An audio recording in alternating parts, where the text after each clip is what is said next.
नमस्कार विद्यार्थ्यांनो. मागील व्हिडिओमध्ये आपण पूर्ण संख्येतील चार मूलभूत क्रिया याबद्दल माहिती घेतली. आता आपण या व्हिडिओमध्ये त्यावर आधारित चार मूलभूत क्रियावर आपण प्रश्न बघूया. ते पाठीमागच्या कुठल्या तर प्रश्नपत्रिकेमध्ये आलेले क्वेश्चन्स आहेत. तर तुम्ही ती पाठीमागची जर व्हिडिओ पाहिली नसेल, व्हिडिओ क्रमांक 1 किंवा पार्ट 1 आपला, तर तो पार्ट 1 बघा, जेणेकरून तुम्हाला हे प्रश्न तुम्हाला इझिली सॉल्व्ह करता येते. चला बघूया आपण आता पहिला प्रश्न बघूया. तर पहिल्या प्रश्नामध्ये काय म्हटलेलं आहे बघा, की तर भागाकारच्या एका उदाहरणात भाज्य किती आहे बघा, 51 आहे. भागाकार किती आहे बघा, 16 आहे. बाकी किती आहे, 27 आहे. तर भाज्य किती? तर भाज्याबद्दल आपण त्यावेळी बघितलं होतं का, भाज्य बरोबर काय असतं.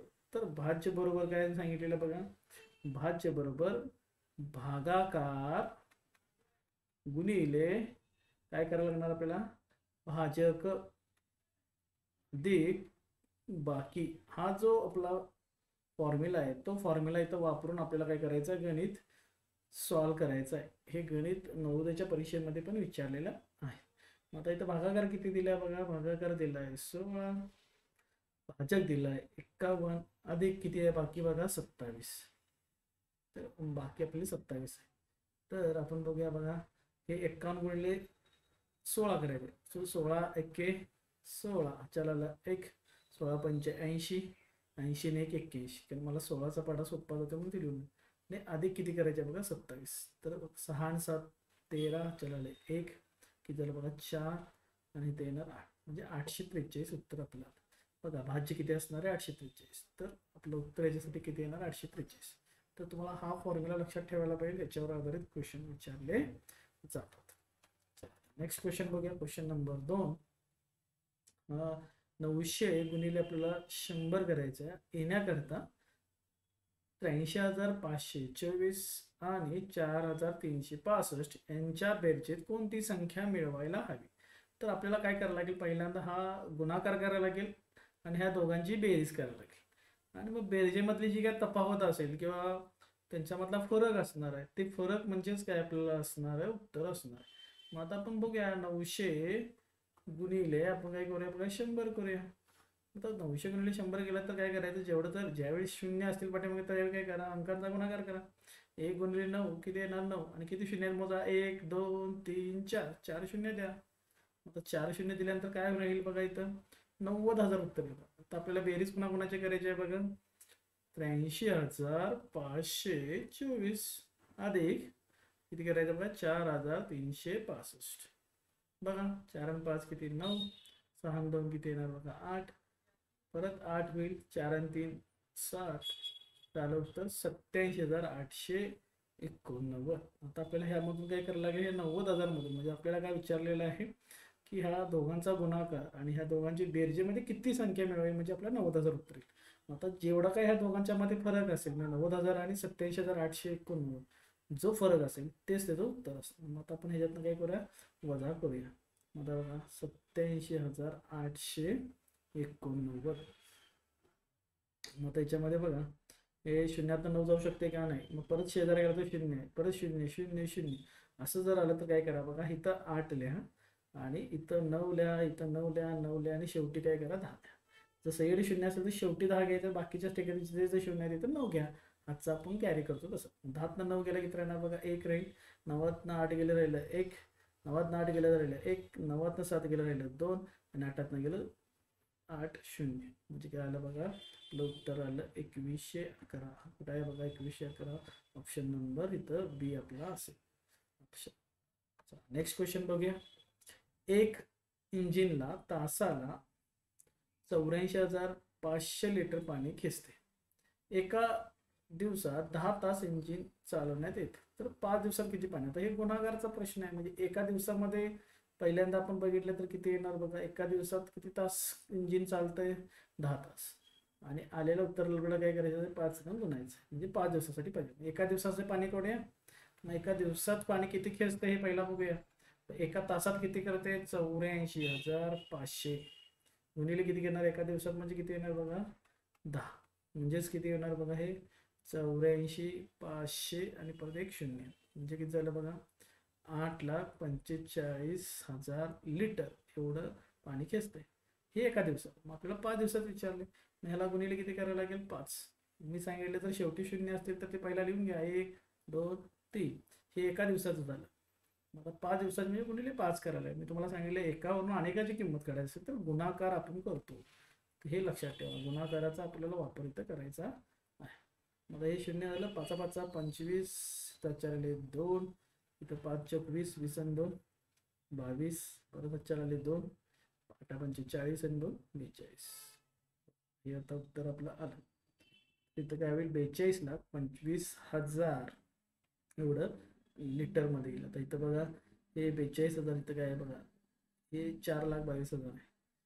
इथं 42,250 आहे आणि मग इथं 42,25,000 म्हणजे ऑप्शन नंबर आपला काही डी येणार. हे गुणाकाराचं उदाहरण आहे.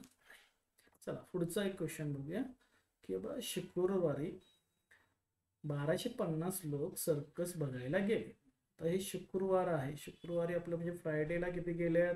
तर 1250 विद्यार्थी लोक पिक्चर बघायला. आणि शुक्रवारच्या तिप्पट शनिवारी सर्कस बघायला. मला शनिवारला काय बघा, शुक्रवारच्या तिप्पट एखाद्या संख्येचे तिप्पट दुप्पट तर तुम्हाला गुणाकार वापरा. मग तिप्पट याचा अर्थ काय? गुणिले 3. म्हणजे किती? 1250 गुणिले 3.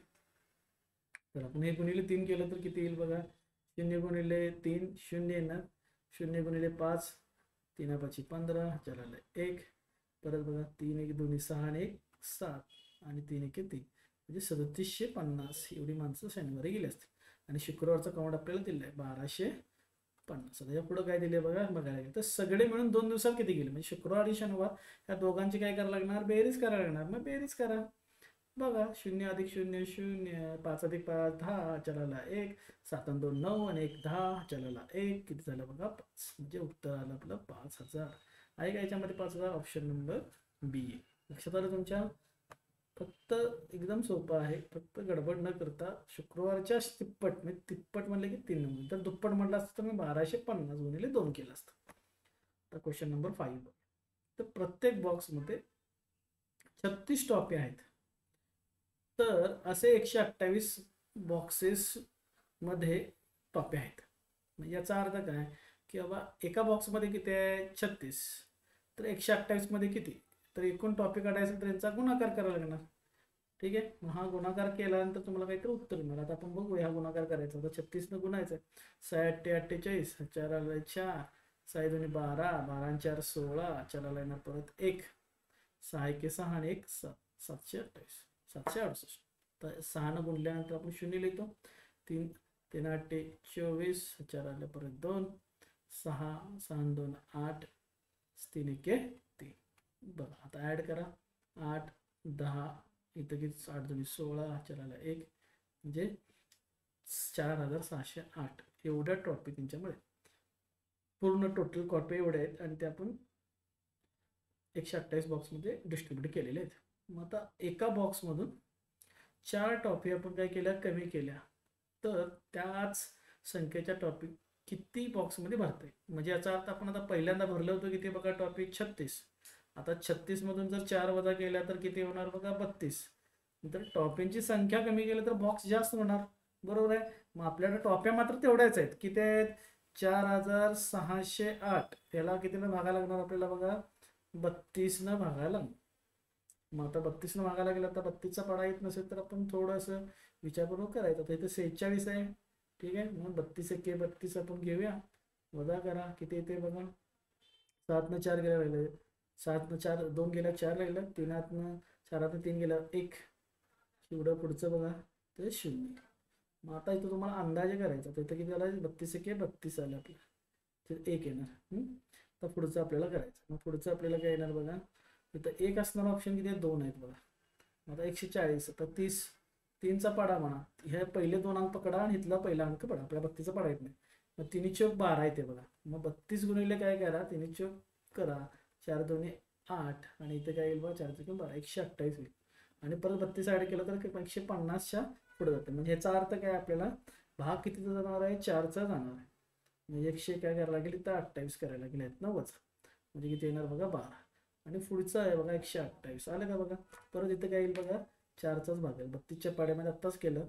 35 चौक 144 म्हणजे 144 उत्तर आपल्याला आलं. म्हणजे 128 मधून आपण 128 घालवलं तर आपलं काय येणार बघा 0. म्हणजे ऑप्शन नंबर आपला काय येणार बघा बी येणार. चला आता पुढचा क्वेश्चन बघूया की -1ला त्यानेच 100 वेळा गुणल्यावर गुणाकार किती येतो. आता पहिल्यांदा आपण काय करूया, हे -1 गुणिले -1 जर मी दोनदा गुणलं तर काय होईल, दोनदा गुणलं तर कधी पण लक्षात ठेवा मायनस मायनस यांचा गुणाकार सेम साईनचा गुणाकार म्हणजे पॉझिटिव्ह गुणिले पॉझिटिव्ह बरोबर साईन पॉझिटिव्ह. वजा गुणिले वजा जर चिन्ह असतील संख्येला तर त्यावेळी काय येते बघा प्लस येते. म्हणजे लक्षात ठेवायचं सारखं चिन्ह आले तर आपल्याला लक्षात ठेवायचं पॉझिटिव्ह उत्तर येणार.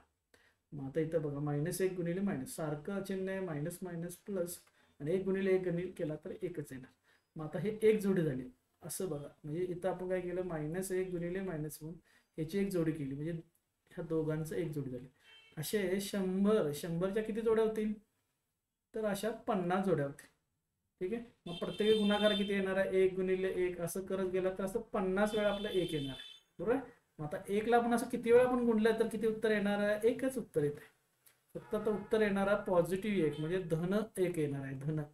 मग धन 1 कुठे आहे बघा इथं.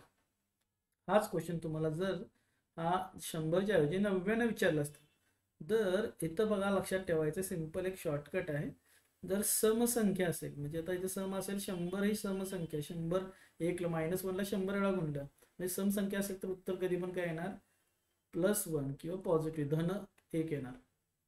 आणि जर हे विषम संख्या आपण जर घेतलो 99 -99 तर उत्तर येणार -1. हे लक्षात ठेवा. जर ऑड नंबर आला तर मायनस येणार -1 आणि इवन नंबर वेळा असेल तर तुम्हाला ते +1 येणार. हे कायमस्वरूपी लक्षात ठेवा. हा नवोदयला क्वेश्चन विचारलेला आहे. चला 7वा क्वेश्चन बघूया. एका मोजाच्या जोडीची किंमत टोपीच्या किमतीच्या दुप्पट आहे. जर मोजाच्या 5 जोड्यांची किंमत 1250 असेल तर मोजांच्या 2 जोड्या आणि टोपीच्या 4 टोप्यांची किंमत किती असं विचारलेला क्वेश्चन आहे. तर आपण याच्यावर पहिला टोपीची किंमत आपल्याला इथं कुठे डायरेक्टली दिलेली नाही तर मोजाची बघा आपल्याला फक्त जरा दिलेल्याची माहिती आपण घेऊया. मोज्याची किंमत काय बघा एका मोज्याची जोडीची किंमत ही टोपीच्या दुप्पट आहे. म्हणजे 2 गुणिले काय असणार बघा टोपी असणार. ठीक आहे. आता 5 जोड्या मोज्यांची किंमत 1250. आता मोज्याची आपण जोडीच घेतो त्यामुळे तिथं काय 10 पकडायचं नाही. 2 जोडी एक मोजे कोण विकत नाही. 2 मोजे म्हणजे एक जोडी असते लक्षात ठेवा. म्हणजे किती जोड्या घेतल्या त्यानं 5. किती रुपयाला घेतल्या 1250. बघा 5ची जोड्याची किंमत 1250 आहे. आता अनेक दिले जोड्या किती अनेक आहेत 5. मग अनेकावरून एकाची किंमत करा तर आपण काय करतो भागाकार काय करतो आपण भागाकार. मग आता आपण हे 12 आहे 5 1 5 काय करा 5 2 10 इथं राहिलं बघा 2 25 झालं. मग इथं काय येणार 5 5 25 म्हणजे काय येणार इथं 250 रुपये. म्हणजे एक मोजेची जोडी बरोबर आहे का. एक मोजे बरोबर किती येणार 250 रुपये. 250 रुपये आलं. मग आता इथं बघा एक मोज्याची जोडी 250 रुपये बरोबर आहे. आणि ही किंमत म्हणजे टोपीच्या दुप्पट आहे. मग टोपीची किंमत किती असणार निम्मी असणार बरोबर आहे. मग टोपी बरोबर काय असणार 250 भागिले 2 आणि हे 2 इकडे घेऊन गेला तर भागिले निम्मी असणार. म्हणजे याचा अर्थ काय येणार 125 रुपये. आपल्याला विचारले काय 2 मोजे आहे 2 गुणिले मोजेची किंमत किती आली आपली बघा 250 रुपये आले मोज्यांची जोडी. आणि 4 टोप्या 4 गुणिले काय येणार बघा 125. मोजे किती येणार 250 गुणिले 2 करा किती येणार बघा 500. आणि बघा 125 गुणिले 4 करा 4 5 20 4 आले 2 4 2 8 आणि 2 10 4 1 4 आणि 5 म्हणजे किती झालं बघा 1000. म्हणजे टोटल त्याला किती रुपये द्यायला लागणार 1000 रुपये द्यायला. असं तुम्ही कंपॅरिझन करून उत्तर काढणं गरजेचं आहे. क्वेश्चन नंबर 8 बघूया. एका परीक्षेत करीमने रहीमपेक्षा 15 जास्त गुण मिळाले. तर हे जरासं जे स्टेटमेंट दिलं तसं तुम्हाला लिहायला पाहिजे. तर करीम आहे तर करीमला काय झाले बघा करीम इक्वल टू करीम एका परीक्षेत करीमने रहीमपेक्षा 15 गुण जास्त मिळवले. मग इथं रहीम आहे रहीमचं गुण आपल्याला माहित आहे त्याच्यापेक्षा किती मिळवले 15 जास्त मिळवले. ही पहिलं स्टेटमेंट आपण लिहून घेतलं करीम. ओके करीमने रहीमपेक्षा 15 गुण जास्त. मदनला रहीमपेक्षा 10 गुण जास्त कमी कमी मिळाले. सॉरी, मदनला, तर मदन लिहितो, मदन बरोबर काय बघा, रहीमपेक्षा 10 गुण कमी मिळाले. तर बघा रहीमपेक्षा कमी मिळाले. कमी म्हटलं तर काय येणार, वजा. जर ह्याला 50 मिळालं असेल तर 40 मिळणार कोणाला, मदनला. जर रहीमला 50 मिळालं असेल तर करीमला मिळणार 65, कारण रहीम अधिक 15 आहे. हे लक्षात ठेवणं गरजेचं तुम्हाला आहे. ठीक आहे. मग आता पुढं काय सांगितलंय बघा, तिघांची एकूण बेरीज. तिघांची बेरीज किती आहे बघा, तिघांची बेरीज, गुणांची बेरीज किती आहे, तिघांचे गुण किती येणार, 110. ठीक आहे, तिघांचे 110. तर करीमला किती गुण मिळाले. ठीक आहे. मग आता आपल्याला याच्यामध्ये बघा, इथं पण रहीम आहे, इथं पण रहीम आहे, आणि तिसरा कोण असणार आहे याच्यामध्ये, रहीम. कारण का इथं करीम दिलंय, मदन, आणि इथं दिलंय रहीम. ठीक आहे. मग आता रहीमचा पण काय म्हणूया, एक्स गुण म्हणूया. किती गुण आहे, एक्स गुण मिळाले. हे लक्षात ठेवा, इथं जरा एक्स मानायला, आणि ते एक्स मध्ये रहीम एक्स आहे. तर त्याच्यामध्ये बघा पहिला एक्स आला रहीम, त्याच्यानंतर काय येणार बघा, करीम. करीम म्हणजे काय येणार बघा, इथं एक्स अधिक काय होणार बघा, 15 येणार. इथं एक्स अधिक काय करणार, 15. परत काय येते बघा, प्लस रहीम किती आहे आपण मानले, एक्स, एक्स वजा 10 बरोबर किती येणार बघा, 110. या दोघांच्यात जे नाव असणार आहे त्याच नावाला तुम्हाला एक्स मानायला लागणार, तरच गणित सुटेल. ठीक आहे. आता आपण बघा, हे एक्स अधिक एक्स अधिक एक्स, किती वेळा एक्स आहे, 3 वेळा. मग याला 3x लिहा अधिक. आता हे 15 आहे, नंबर मधून गेला, 15 वजा 10 किती येणार बघा, 5 बरोबर किती आलं बघा, 110. हे 5 अधिक आहे, हे बरोबर चिन्हाच्या इकडे घेऊन गेलं तर काय येणार, वजा. म्हणजे काय येणार बघा, हे 3x बरोबर किती होणार, 110 वजा 5 बरोबर येणार 105. बरोबर आहे. मग आता आपलं उत्तर आलं 105, म्हणजे 3x बरोबर 105 आलेलं आहे. आता आपल्याला एक्स पाहिजे नाही, एक्स इथंच ठेवा. हे 3 आणि एक्स म्हणजे काय असते त्याची, 3x म्हणजे तिप्पट झाली. मग आता गुणाकार आहे, इकडे बरोबर चिन्हाच्या इकडे घेऊन गेला तर काय होणार बघा, भागिले काय होणार बघा, 3. मग आता 3 एके 3, 3 त्रिक 9, 3 5 15, म्हणजे उत्तर किती येणार बघा, एक्स बरोबर आलं 15. हे मार्क्स कोणाचे आहेत, तर रहीमचे आहेत. म्हणजे 35 मार्क्स पडले तर रहीमला. आपल्याला विचारले कुठं, करीम. मग करीमचे मार्क्स किती येणार बघा, करीम बरोबर इथं बघा, एक्स रहीम अधिक 15. रहीमला पडल्यात आपण बघितलं 35, आणि त्याच्या अधिक किती आहे, करीमला अधिक 15 आहे, म्हणजे 35 अधिक 15 बरोबर काय येणार याच्यामध्ये, 50 येणार. ठीक आहे. मग आता ऑप्शन दिलेलं नाहीत, पण आपलं उत्तर येणार इथं बरोबर 50. हे लक्षात ठेवणं आपल्याला गरजेचं आहे. चला पुढचा क्वेश्चन बघूया. 25 ही संख्या 25 वेळा घेऊन बेरीज केली असता मिळणारी संख्या.